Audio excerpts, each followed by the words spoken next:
bakunzi ba Eric Burundi TV ndabaramukije mwese mwerere amahoro y'Imana komeze kubana namwe murazi ko tutigira tubata n'umunsi n'umwe tubazana ibiganiro bimeze neza cyane n'umunsi aho turi mu Rutana ndi kumwe na Sauti ya Busara aho novuga ati ni bimwe mu bikorwa byo gufasha bisanzwe bikorwa na Sauti ya Busara team novuga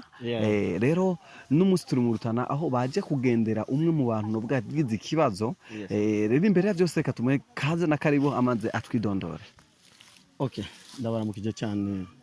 bavukanye ndabaramukije cyane bavandimwe turi ni mu ntara ya Rutana muri Misongati hanyuma tukaba twaje nka Sauti ya Busara kuza gufasha umuntu wagize ikibazo araturirwana n'inzu so turaba tugize ati ntitwobikora uko dera gakemaye twamuzaniye cyiza twabonye yuko dushobora kumugura agaprasera kugira ngo ashobore kugira ne kwimukiramo. Okay, sijya mbere mukoze icyo bikorwa byo gufasha navuga ko rirenga rimwe rirenga kabiri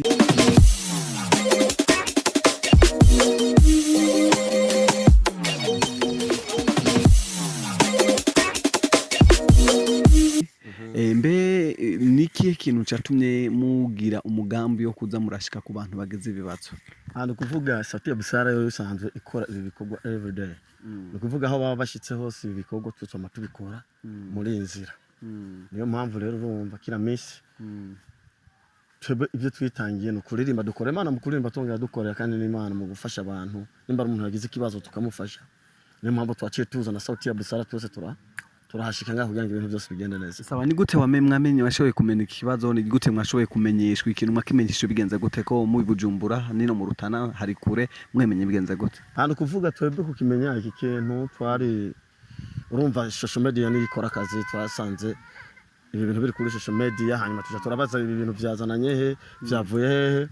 bashobora tubarira ati ibi bintu